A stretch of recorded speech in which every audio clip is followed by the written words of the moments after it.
ఆంధ్రప్రదేశ్ రాష్ట్ర చరిత్రలో ఉపాధ్యాయులు మరియు ప్రభుత్వ ఉద్యోగుల పోరాట పటిమను చాటి చెప్పేలా రాష్ట్రం నలుమూలల నుండి వేలాది మంది ఉపాధ్యాయులు సమరశంఖం పూరిస్తూ విజయవాడ నగరానికి చేరుకున్నారు. ఉత్తరాన ఉన్న శ్రీకాకుళం జిల్లా నుండి దక్షిణాన ఉన్న చిత్తూరు జిల్లా వరకు ప్రతి పల్లె మరియు ప్రతి పట్టణం నుంచి ఉద్యోగులు తమ హక్కుల సాధన కోసం ఒకే తాటిపైకి వచ్చి విజయవాడ వైపు కదిలారు. ఈ భారీ తరలింపు అనేది కేవలం ఒక ప్రయాణం కాదు, ఇది దశాబ్దాల కాలంగా పేరుకుపోయిన సమస్యలపై ఉద్యోగులు చేస్తున్న ఒక గంభీరమైన నిరసన వ్యక్తీకరణ. పిఆర్టీయు సంఘం పిలుపు మేరకు ప్రభుత్వం అనుసరిస్తున్న జాప్య విధానాలకు వ్యతిరేకంగా తమ గాలాన్ని వినిపించడానికి ప్రతి ఉపాధ్యాయుడు మరియు ఉద్యోగి స్వచ్ఛందంగా ఈ మహాధర్నాలో భాగస్వాములయ్యారు. విజయవాడ నగరం ఇప్పుడు ఉపాధ్యాయుల నినాదాలతో హోరెత్తుతోంది. ఇది ప్రభుత్వానికి ఒక బలమైన హెచ్చరికగా మారుతుంది. రాష్ట్ర వ్యాప్తంగా ఉన్న ఉపాధ్యాయ లోకం పిఆర్టీయు సంఘం యొక్క నాయకత్వంపై నమ్మకంతో ఈరోజు విజయవాడ వేదికగా జరుగుతున్న మహాధర్నాను జయప్రదం చేయడానికి భారీ ఎత్తున తరలివచ్చారు.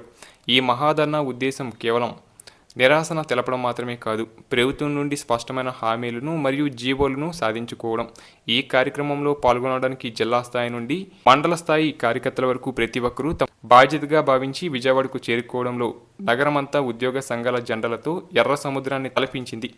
ఉపాధ్యాయుల సమస్యలను పరిష్కరించడంలో ప్రభుత్వం చూపిస్తున్న నిర్లక్ష్యం వల్ల వారు తమ విధులను సైతం పక్కన పెట్టి రోడ్డెక్కాల్సిన పరిస్థితి వచ్చిందని సంఘం నాయకులు ఆవేదన వ్యక్తం చేశారు. ప్రభుత్వ యంత్రాంగం కళ్ళు తెరిపించేలా ఈ పోరాటాన్ని ఉధృతం చేస్తామని వారు స్పష్టం చేశారు.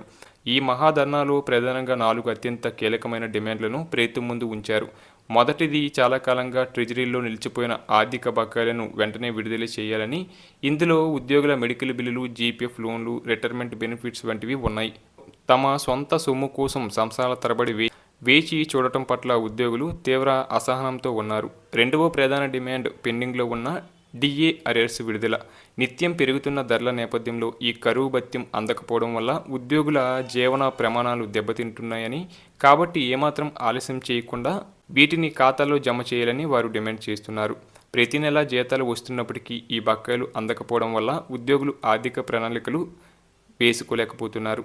ఇక మూడవది, అత్యంత ప్రాధాన్యత కలిగిన డిమాండ్ ఏంటంటే కొత్త పిఆర్సీ అమలు. పాత పిఆర్సీ గడువు ముగిసిపోయి చాలా కాలం అవుతున్నా కొత్త వేతన సవరణ విషయంలో ప్రభుత్వం కాలయాపన చేసిందని నాయకులు ఆరోపించారు. ఉద్యోగుల ఆకాంక్షలకు అనుగుణంగా గౌరవప్రదమైన సిప్మెంట్తో కూడిన కొత్త పిఆర్సీని తక్షణమే ప్రకటించాలని వారు కోరారు.